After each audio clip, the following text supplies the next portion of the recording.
নমস্কার। সাহিত্যের মণিমাণিক্যগুলি অনুষ্ঠানে গল্প বলার কথক ঠাকুর অডিও বুক ইউটিউব চ্যানেলে এখন শুনবেন আধুনিক বাংলা সাহিত্যের অন্যতম জনপ্রিয় ও খ্যাতনামা সাহিত্যিক বুদ্ধদেব গুহ রচিত ছোট গল্প প্রজন্ম।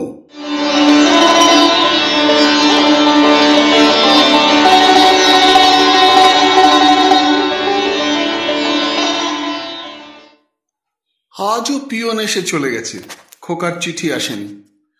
সূর্যকান্ত এবং মৃণালিনী দুজনেই খুব চিন্তায় আছেন। গত সপ্তাহের চিঠিতে খোকা লিখেছিল যে বৌমা আর একটু জ্বর ভাব মতো হয়েছে। চিন্তা করা ছাড়া ওদের আর কিছুই করার নেই এত দূর থেকে, ভাবলেও খারাপ লাগে। মৃণালিনীর দিনের এই সময়টাতেই একটু যা অবকাশ। সূর্যকান্ত ঠিক বিকেল 3টেয় উঠে পড়বেন, মুখ ধোবেন শব্দ করে। ততক্ষণে মৃণালিনী কেটলিটা চাপিয়ে দেবেন হিটারে, তারপর চা করে দেবেন সূর্যকান্তকে। নিজের চায়ের কাপটা নিয়ে বসবার ঘরে এসে বসবেন। অনেক বছর হয়ে গেল মৃণালিনীর কাছে পৃথিবী, এই জীবন বড়ই একঘেয়ে ক্লান্তিকর হয়ে উঠেছে। সূর্যকান্ত কানে আজকাল বেশ কম শোনেন, মাস কয়েক আগেও অন্যরকম ছিলেন।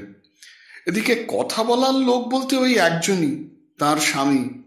বাড়িতে না আছে কোনো চাকর বাকর, না কোনো ছেলে মেয়ে, নাতি নাতনি। মেয়ে সুধার বিয়ে হয়েছে পুরুলিয়ায়, এখান থেকে ওখানে, কিন্তু তবুও কি আসে একটু? অবশ্য মেয়ের দোষ নেই কোনো, জামাইও ভালো, কিন্তু মেয়ের শাশুড়ি একটু অদ্ভুত ধরনের মানুষ। তার শাশুড়ি তার ওপর অত্যাচার করেছিলেন বলে তিনিও তার নিজের বৌমার ওপর সব রকম অত্যাচার চালিয়ে যান।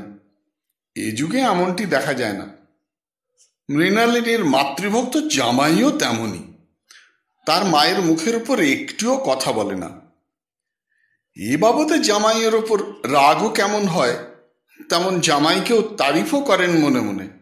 সব ছেলেরাই যদি এমন মাতৃভক্ত হতো, স্ত্রীর কথা মতো না চলতো, তবে তার নিজের সংসারের চেহারাটাও আজ অন্যরকম হতে পারত হয়তো। মৃণালিনী একটা দীর্ঘশ্বাস ফেললেন। এই নির্জনে একা ঘরে নিঃশ্বাসের শব্দে নিজেই চমকে উঠলেন। বাইরের কাঁচা রাস্তা দিয়ে নয়াটলির গয়লা সাইকেল চড়ে ঘন্টি বাজিয়ে কাছারির দিকে চলে গেল। ওর সাইকেলে অনেকগুলো দুধের ভাঁড় থাকায় অদ্ভুত একটি ধাতব শব্দ ওঠে ও যখনই যায়। এই গয়লাটি ইদানিং মৃণালিনীর ঘড়ির কাজ করে। বসবার ঘরে বড় ঘড়িটা আজ 2 বছর হলো খারাপ হয়ে পড়ে আছে। তার নিজের রিস্ট ওয়াচটারও স্প্রিং কেটে গেছে বহুদিন। খোকাকে কখনো সারিয়ে দিতে বলেননি, কিন্তু খোকা ও বৌমা জানি যে ঘড়িগুলো খারাপ। বাড়িতে যে একমাত্র ঘড়িটি সচল সেটি সূর্যকান্তর রিস্ট ওয়াচ, কিন্তু সেটা তার বালিশের নিচেই থাকে সবসময়। সকালে যখন সূর্যকান্ত বাড়ির হাতায় হেঁটে বেড়ান, তখনই মাঝে মাঝে হাতে পরেন শুধু আজকাল। রিটায়ার্ড জীবনে ঘড়িটা একটা বেমানান গয়না হয়ে গেছে। রিটায়ার করার পর থেকে এই কয়েক বছরে মানুষটাও একেবারে অন্যরকম হয়ে গেলেন। যৌবনের প্রচণ্ড ব্যক্তিত্ব সম্পন্ন দাপুটে এবং হাসি খুশি মানুষটার সঙ্গে এই স্তব্ধ দাবিহীন সূর্যকান্তর কোনোই মিল নেই। আগে রান্নাঘর, খাওয়ার ঘর সমস্তই ব্যবহৃত হতো। বাড়িতেই কত জাঁকজমকে থাকতেন, ঠাকুর চাকর সবই ছিল। এখন আর সেদিন নেই। 700 টাকা মতো পেনশন পান সূর্যকান্ত। খোকা প্রতি মাসে 100টা টাকা করে পাঠায়। আজকাল টাকার কি কোনো দাম আছে? ওই টাকার মধ্যে ওষুধ বিশুধ, ইলেকট্রিক বিল, খাওয়া, ডাক্তারের খরচ, অতিথি আপ্যায়ন সবকিছুই। ওষুধই চলে যায় অনেক টাকা। খোকার যে অনেক খরচ, বেচারা তার বেশি পাঠাতে পারে না। ওর ছেলেমেয়েরা ভালো স্কুলে পড়ে, অ্যালসেশিয়ান কুকুর আছে একটা, তার পেছনেও খরচ কম নয়। বৌমার ফুলের শখ খুব, তাই মালি রেখেছে একজন। ক্লাবের বিল আছে, অতিথি আপ্যায়ন আছে। বৌমার বাপের বাড়ির অবস্থা ভালো নয়, আসানসোলে, তাদের দিকেও দেখতে হয় খোকাকে নিশ্চয়ই। টাটানগরে তার খোকা আজ একজন হোমরা চোমরা লোক, ভাবতে গর্ববোধ করেন মৃণালিনী। বিরাট বাংলো, চাকর বাকর, গাড়ি। মাঝে মাঝে মৃণালিনীকে টাটায় নিয়ে যায় খোকা গাড়ি করে, যখন বৌমা অসুস্থ হয় অথবা বাচ্চারা কেউ অসুখে পড়ে। হঠাৎ করে ভালো ট্রেন্ড আয়া পাওয়া যায় না, যখনই দরকার হয় মৃণালিনী যান। নাতি নাতনিকে কাছে পেয়ে খুশি হন। তখন অবশ্য সূর্যকান্তর বড়ই কষ্ট হয়, চৌধুরী বাড়িতেই খাওয়া দাওয়া করতে হয়। নাতনিটি 2.5 বছরের, ভারী মিষ্টি, বড়ই দ্বিধাভক্ত। চায়ের জলটা বোধহয় হয়ে গেল। মৃণালিনী কেটলি নামাতে গেলেন। সূর্যকান্ত উঠে পড়েছেন, বালিশের নিচ থেকে হাত ঘড়িটা বের করে দেখলেন, দেখেই রেখে দিলেন। আজকাল বড় ঘন ঘন ঘড়ি দেখেন সূর্যকান্ত। এই শব্দময় পৃথিবী তার কাছে শব্দহীন হয়ে গেছে। কানে কিছুই শোনেন না। আজকে কানে শোনেন না বলেই বড় স্পষ্ট বুঝতে পারেন যে হাওয়ারও শব্দ ছিল, ছিল রোদের, ভোরের শব্দ ছিল, রাতের প্রদোষেরও শব্দ ছিল। 10 দিক ঘিরে শব্দমঞ্জরি। কানে যারা শুনতে পান তাদের কাছে শব্দের দাম থাকে না কোনোই। কত সুন্দর সব শব্দ সিঞ্জনে শিহরিত ছিল তার তখনকার জীবন। আজ পাখির ডাক, গাড়ির হর্ন, মৃণালিনীর কথা কিছুই আর শুনতে পান না তিনি। তবে 42 বছরের পার্টনারশিপ, ঠোঁট নাড়ালেই বুঝতে পারেন সূর্যকান্ত মৃণালিনী কি বলতে চাইছেন। সূর্যকান্তর চেয়ে মৃণালিনী বয়সে বছর 12-13 ছোট। আগেকার দিনে তো এদেশের প্রায় সব দম্পতিরই বয়সের তফাৎ ওই রকমই হতো। তাদের দাম্পত্য জীবনে সুখের অভাব কখনো ঘটেনি। কিন্তু ইদানিং মৃণালিনী যেন একেবারেই ভেঙে পড়েছেন। মনে হয় সূর্যকান্ত চেয়েও বয়স তার বেশি। হাত পা ফুলে গেছে, high blood pressure, blood sugar, প্রায় অথর্বই। অক্ষম, অর্থহীন সূর্যকান্ত আজকাল মৃণালিনীর মুখে সোজাসুজি চাইতে পর্যন্ত পারেন না। বড়ই অপরাধ বোধ জাগে। একটি ঠিকের লোক রাখেন আজ এমন সামর্থ্যও নেই সূর্যকান্তর। আজকের অপারগতার গ্লানিটা তাঁরই একার। ছেলে মেয়েদের লেখাপড়া শেখানো, চাকরি জোগাড় করে দেওয়া, বিয়ে দেওয়া, তাদের যার যার সংসার গোছানোতেই তার জীবনের যা কিছু সঞ্চয় ছিল সবই গেছে। কোনো ইন্স্যুরেন্স পলিসি ছিল না সূর্যকান্তর। মৃণালিনীকে গর্ব ভরে বলতেন, আমার খোকাই আমার ইন্স্যুরেন্স। বুড়ো বয়সে খোকা কি আমাদের ফেলে দেবে? দেখো না, মাথায় করে রাখবে ওর বাবা মাকে, ও তো আমারই ছেলে। মৃণালিনী চায়ের 2টি কাপ ট্রেতে বসিয়ে রাবারের বাথরুম স্লিপার পায়ে, বিবর্ণ বিষণ্ণতার প্রতীক খয়েরি শালটি গায়ে দিয়ে, বাইফোকাল চশমা নাকে লাগিয়ে আস্তে আস্তে সূর্যকান্তর দিকে চটি ঘষে ঘষে এগিয়ে আসেন, যেন এক গ্রহের প্রাণী চলেছেন অন্য গ্রহে। আজকাল কানে শোনেন না বলে মৃণালিনীর পদশব্দ শুনতে পান না সূর্যকান্ত। ফ্যাল ফ্যাল করে চেয়ে থাকেন তার 42 বছরের সুখ দুঃখের ভাগিদারের দিকে। নৈশব্দের শব্দময়তা মাথার মধ্যে ঝমঝম করে। মৃণালিনী কি আজকাল নিঃশব্দে চলাফেরা করেন? সূর্যকান্ত ভাবেন। মৃত্যুর পায়ের শব্দ কি শোনা যায় না? মৃত্যু, মৃত্যু তবু শান্তির, বড় শান্তির। সেদিন মুখুজ্জে মশাই গেলেন, গত মাসে সোমেশ্বর গেল। বার্ধক্য, জরা, এইসবই বড় কষ্টের। যাদের টাকা নেই, যাদের অবলম্বন নেই, যারা শুধুমাত্র কোনো ক্রমে বেঁচে থাকার জন্যই নিজেদের বড় সাধের, বড় আদরের, বড় আশার পুত্রকন্যার দয়ার উপর নির্ভর করেন, তাদের মতো গ্লানির জীবন যেন শত্রুরও না হয়। সূর্যকান্ত নিরুচ্চারে দৃঢ়তার সঙ্গে দাঁতে দাঁত ঘষে বলেন, হ্যাঁ, যেন শত্রুরও না হয়। মৃণালিনী সূর্যকান্তকে চা দিয়ে নিজেও সামনে বসলেন, পায়ে উলের ছেঁড়া মোজা। সমস্ত শীতকালটা প্রায় সারাদিনই মৃণালিনী মোজা পরে থাকেন আজকাল। এদিকটায় ঠান্ডা খুব বেশি, পাহাড়টা কাছে, নদীটাও। আগে ফায়ার প্লেসে আগুন জ্বালাতেন যখন সূর্যকান্ত চাকরি ছিল, প্রতিপত্তি ছিল। শুনতে পান আজকাল অনেক রকম রুম হিটার বেরিয়েছে। এই বয়সে বড়ই শীত করে। সারা পৃথিবীর পাহাড় নদীর সমস্ত শীত এসে বুড়ো বুড়িদের শরীরে জমে। সাইবেরিয়ান হাঁসের মতো ঝাঁকে ঝাঁকে ওরা উড়ে আসে, এসে ওদের জল ভেজা ফ্যাকাশে হলুদ চ্যাপ্টা পায়ের পাতা দিয়ে সূর্যকান্তকে মৃণালিনীকে জাপটে জাপটে ধরে। হিস হিসিয়ে শীতের শীষ ওঠে। রাতে হট ওয়াটার ব্যাগে গরম জল করে দেন তিনি সূর্যকান্তকে। একটাই আছে, তার জন্যে জোটে না। সূর্যকান্ত তার ব্যাগটাই মাঝে মাঝে এগিয়ে দেন মৃণালিনীকে, মৃণালিনীর খাটের দিকে। দুজনের দু বিছানাতে শোন বহুদিন হলো। মাঝের টেবিলে নাতি নাতনির ছবি থাকে, কৃতি ছেলে এবং বউয়েরও। সারা দিনে রাতে সূর্যকান্ত এবং মৃণালিনীর মধ্যে ৩-৪টির বেশি কথা হয় না আজকাল। কথার কিছু নেইও আর। সূর্যকান্ত হয়তো জিজ্ঞাসা করেন, আজ কি পূর্ণিমা? পায়ের আঙুলে হাঁটুতে এত ব্যথা হলো কেন? মৃণালিনী বলেন, এই তো অমাবস্যা গেল। সূর্যকান্ত ভুল শোনেন, বলেন, ও বৃহস্পতিবার।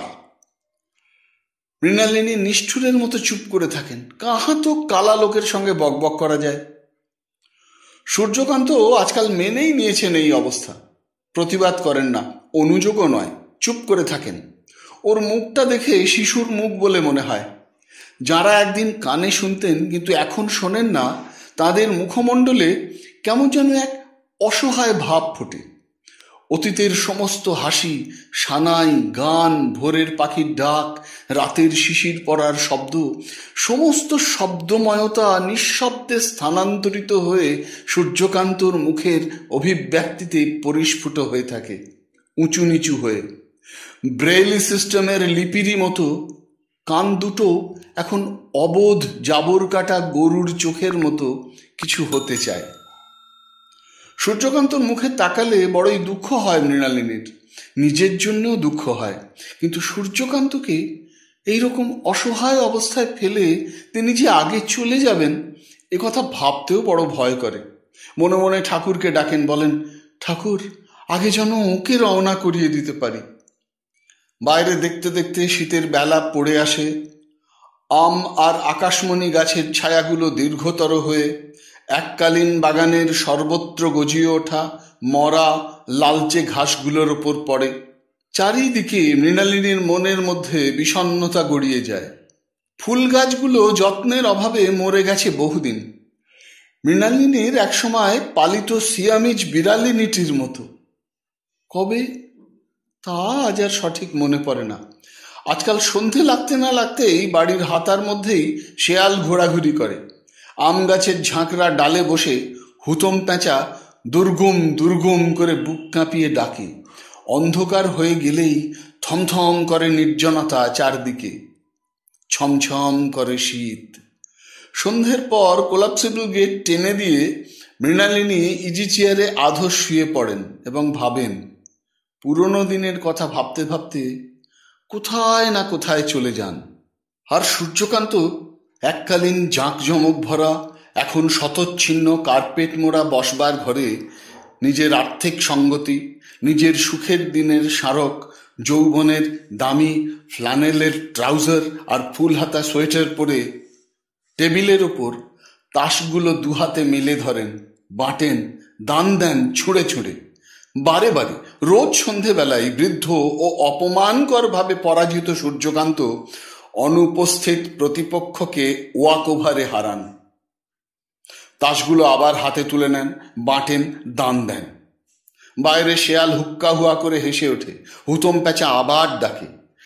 মৃণালিনীর মনে পড়ে যায়, বহু বছর আগে একবার একটা লক্ষ্মী পেঁচা এসে বসেছিল এই বাড়িতে পূর্ণিমার রাতে। রান্নাঘরের পাশের ছোট ল্যাংড়া আম গাছটার ডালে বসেছিল অনেকক্ষণ। সেবারই সূর্যকান্তর উন্নতি হয়, শেষ উন্নতি। সেই সময়কার খোকা আর সুধার ছেলে মানুষ কচি মুখ ও উজ্জ্বল চোখের কথা মনের মধ্যে ঝিলিক মেরে যায় মৃণালিনীর। অনেক ধরাধরি করার পর সে বছরই খোকার জামশেদপুরের চাকরিটা জোগাড় করেন সূর্যকান্ত। মনে পড়ে সে বছরই সেকেন্ড হ্যান্ড অ্যাম্বাসেডার গাড়িটাও কেনেন। কিন্তু খোকার বিয়ের পরেই খোকার তখনকার কোয়ার্টার সুন্দর করে সাজাবার জন্য অনেক টাকার দরকার হয়ে পড়েছিল। বৌমার বাপের বাড়ি থেকে শাঁখা সিঁদুর দিয়েই পাঠিয়েছিলেন তাকে। সুন্দরী দেখেই পছন্দ করেছিলেন। কুটুম বাড়ি থেকে টাকা নেওয়ার মতো ছোট লোক কখনোই ছিলেন না সূর্যকান্ত। সেই সময়ই ওর গাড়িটাকে বিক্রি করে দেন সূর্যকান্ত। মৃণালিনী নিষেধ করেছিলেন, তাও মনে পড়ে। সূর্যকান্ত বলেছিলেন, আহা ছেলে মানুষ, এই তো আনন্দ মজা করবার সময়। আমাদের বিয়ের পরের দিনগুলোর কথা কি ভুলে গেলে? আমাদের জন্য তো করার কেউ ছিল না, ওরাই তো আমাদের সব, ওদের সুখই তো আমাদের সুখ। একটা টর্চের আলো পড়লো যেন বাইরে, কেউ কি এলো? মৃণালিনী উদ্বিগ্ন হলেন। আশেপাশের বাড়ি থেকে কেউ এলে ভালোই লাগে ওদের, যাঁরা ওদের ঘনিষ্ঠভাবে চেনেন, যাদের সকলের অবস্থাও প্রায় ওদেরই মতো, এক চৌধুরীরা ছাড়া। ওদের ছেলে বউ প্রতি মাসেই কলকাতা থেকে ওদের দেখতে আসে, কত কি নিয়ে আসে ওদের জন্যে, খাবার দাবার, জামা কাপড়। প্রতুল ওদের ছেলে ইঞ্জিনিয়ার, কখনো কখনো গাড়ি নিয়েও আসে। তখন মৃণালিনী ও সূর্যকান্তকেও নিয়ে ওরা এখানে ওখানে যায়। নিজের কারখানা আছে হাওড়া না কোথায় যেন। ছেলের বউটিও বড় ভালো হয়েছে, যেমন দেখতে তেমনই স্বভাব। কে বলবে নিজের মেয়ে নয়? চৌধুরী গিন্নিকে এমন করে মা বলে ডাকে যে মৃণালিনীর বুকটাও যেন জুড়িয়ে যায়। চৌধুরীরা এলেই নিজেদের ছেলে বউয়ের কথা মনে পড়ে যায় ওদের, বড়ই খারাপ লাগে। কিন্তু একদিন চৌধুরী গিন্নি খোকার সম্বন্ধে কি একটা কথা বলতে গেছিলেন। সঙ্গে সঙ্গে মৃণালিনী বলেছিলেন যে আমার খোকাকেও বকাবকি করেই থামাতে হয়, আমাদের জন্য যে কি করবে, কিসে আমাদের সুখ, এই ভেবেই মরে ওরা সব সময়। যেমন খোকা তেমন হয়েছে বৌমা, এমনটি আর হয় না। মৃণালিনী চৌধুরীদের বুঝিয়ে বলেন, আমরা বলি ওরে আমরা বুড়ো হয়েছি, তোমাদের সুখই এখন আমাদের সুখ, আমাদের নিজেদের সুখ বলে এখন আর কিছু আলাদা করা যায় নাকি? উনিও খুব রাগারাগি করেন, বলেন একেবারে অপচয় করবে না, সামনে তোমাদের সমস্ত জীবন পড়ে আছে, আমাদের আর কদিন। তবু কথা শোনে কই ছেলে বউ? চৌধুরীরা বোঝেন সব, মুখে কিছুই বলেন না। এক মা বাবার কষ্ট অন্য মা বাবা বোঝেন। কদিন আগে পাটনা থেকে খোকার এক ছোটবেলার বন্ধু এসে থেকে গেল দুদিন ওদের সঙ্গে। মিলু ছেলেটা বড়ই ভালো, ডাক্তার। পাটনাতে খুব ভালো প্র্যাকটিস মিলুর, বিয়ে থা করেনি, একেবারে একই রকম আছে। মৃণালিনী কি আদর করবেন ওকে, মিলুই যে কত আদর যত্ন করে গেল এ দুদিনে তাদের দুজনকে, তা বলার নয়। মৃণালিনীর জন্যে শাড়ি, সূর্যকান্তর জন্য ট্রাউজারের কাপড়, বাটার জুতো সব কিনে দিল। ইলেকট্রিক টোস্টারটা খারাপ হয়ে পড়েছিল দেখে একটা টোস্টার কিনে আনলো। আরো কত কি, কত বছর পরে যে রসমালাই খেলেন মিলুর দৌলতে ওরা দুজন। আর বড় বড় কই মাছ, ধনে পাতা কাঁচা লঙ্কা দিয়ে তেল কই, তা মৃণালিনীই জানেন। সূর্যকান্তর গলায় তো কাঁটাই ফুটে গেল।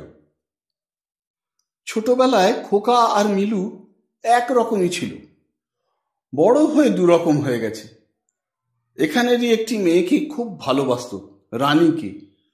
রানী এখন দুই ছেলের মা, এক চার্টার্ড অ্যাকাউন্টেন্টের সঙ্গে বিয়ে হয়েছে, কলকাতায় আছে। মেয়েটা ভুলে গেছে, কিন্তু মিলু ভোলেনি ওকে। মৃণালিনীর মনে হয় পুরনো স্মৃতির জন্যেই বারবার এখানে ফিরে ফিরে আসে মিলু। বাসারিয়ার চড়ুই ভাতির জায়গাতে গিয়ে দুপুরে ঘুরে বেড়ায় একা একা। রানীদের বাড়ি এক রাজস্থানী ব্যবসায়ী কিনে নিয়েছেন, তবু এখনো সকাল বিকেল সে বাড়ির সামনের পথ দিয়ে পায়চারি করে মিলু। ছেলেটা গভীর, জীবনে অনেক দুঃখ পাবে ভাবেন মৃণালিনী। মিলুর কাছে মৃণালিনী ও সূর্যকান্ত তাদের সমস্ত অভাব অসুবিধে অতি সাবধানে গোপন করে রেখেছিলেন। বলেছিলেন, এখানে চাকর মোটেই পাই না, বুঝেছ বেটা, এ কোনো বাহানা নয়, নইলে খোকা 3টে চাকর রেখে দিত আমাদের জন্য। কাজের লোকগুলো সব হতভাগা, যদি বা আসে তো দুদিন থেকেই পালায়। লোক না রাখতে পারার অক্ষমতাকে নানা অজুহাতেই ঢেকে রেখেছিলেন মিলুর কাছ থেকে ওরা, অন্য সব অক্ষমতাকেও। মৃণালিনী বলতেন বটে, কিন্তু মিলুর মুখ দেখে মনে হতো মিলু যেন ওর কথা সব বিশ্বাস করছে না।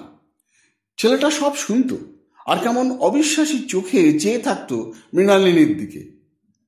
যাই হোক, যে কদিন ছিল বড় হইচই হয়েছিল, কত পুরনো দিনের গল্প, খোকা আর সুধার ছোটবেলার কথা, এই সব কত মজার মজার কথা।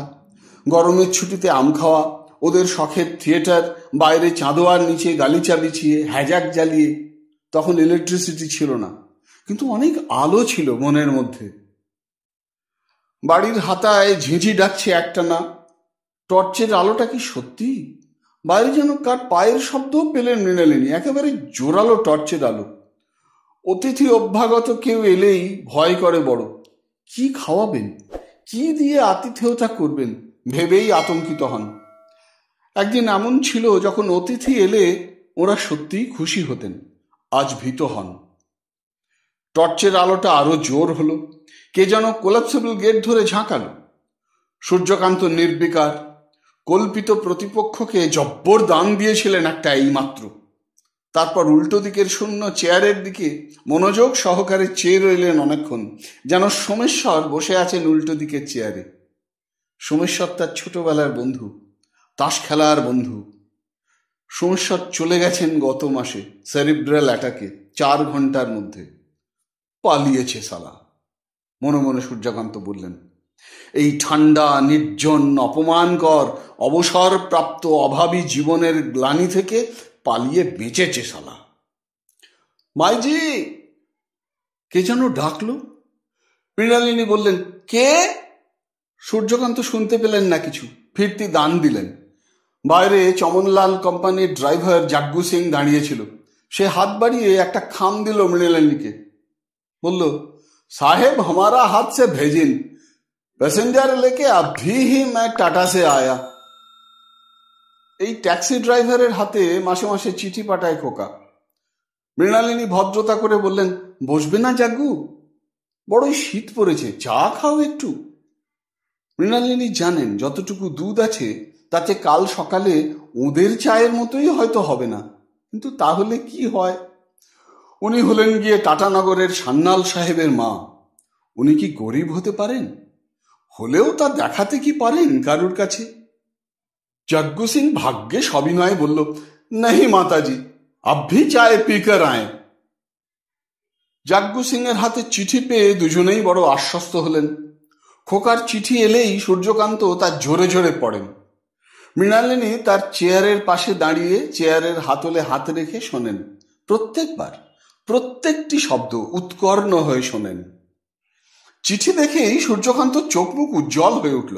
তাস রেখে বললেন, চিঠি এসেছে? দাও দাও, আমাকে দাও। কি লিখেছে আবার বেটা, দেখি। মৃণালিনী সূর্যকান্তর পাশে দাঁড়ালেন, বললেন, চিঠিটা পড়ো। বৌমার জ্বরটার বাড়ল না তো, হঠাৎ রাত করে চিঠি পাঠালো। পড়ো পড়ো, তাড়াতাড়ি পড়ো। সূর্যকান্ত চিঠিটা খুলেই জোরে জোরে পড়তে লাগলেন। নীলডি, জামশেদপুর, 20/12/1983। বাবা, এখনই জামশেদপুর ফিরলাম কলকাতা থেকে। পরশু কলকাতা গেছিলাম, কারণ জয়তীর দিদি জামাইবাবুর বিয়ের অ্যানিভার্সারি ছিল। এসেই আপনার চিঠি পেলাম, ও পাটনা থেকে মিলুর চিঠি। মিলু যেভাবে আমাকে লিখেছে তাতে এ সম্বন্ধে আমার কোনোই সন্দেহ নেই যে নিজেদের অভাব অসুবিধের কথা ওর কাছে বলেছেন, হয় মা নয় আপনি, অথবা দুজনে। আমি যে আপনাদের কত খারাপ ছেলে, আমি যে আপনাদের প্রতি কোনো কর্তব্যই করি না, এসব প্রচার করেছেন। নইলে ওর এত বড় সাহস হতো না আমাকে এইসব কথা লেখার। মানে ও যা লিখেছে। যাই হোক, মিলুর এই চিঠি পড়ে জয়তী তো রাগে প্রায় পাগলের মতো হয়ে গেছে।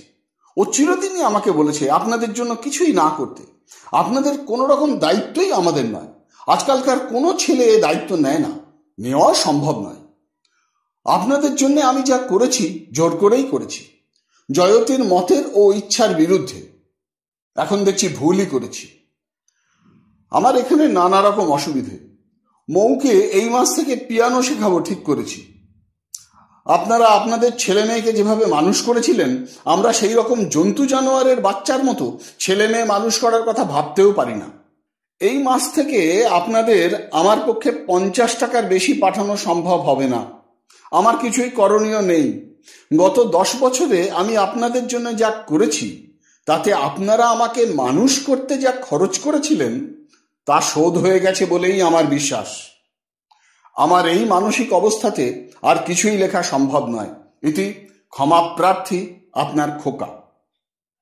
সূর্যকান্ত প্রথম দিকে খুব জোরে জোরে চিঠিটা পড়তে আরম্ভ করেছিলেন।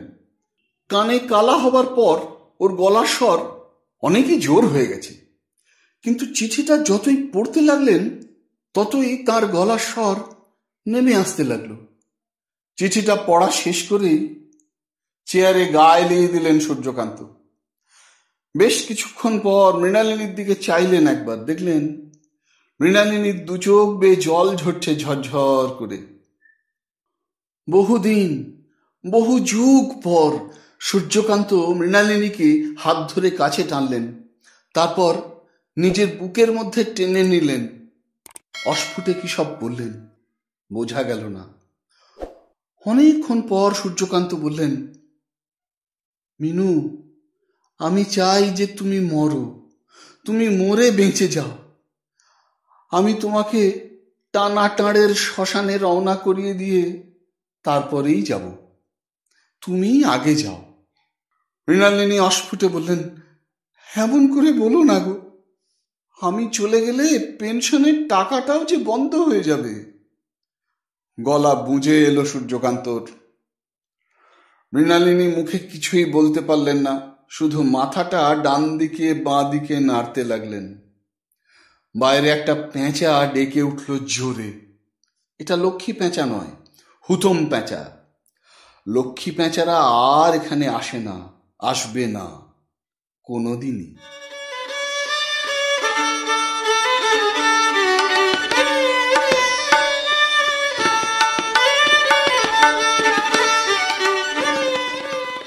শুনলেন প্রখ্যাত সাহিত্যিক বুদ্ধদেব গুহ রচিত ছোট গল্প প্রজন্ম।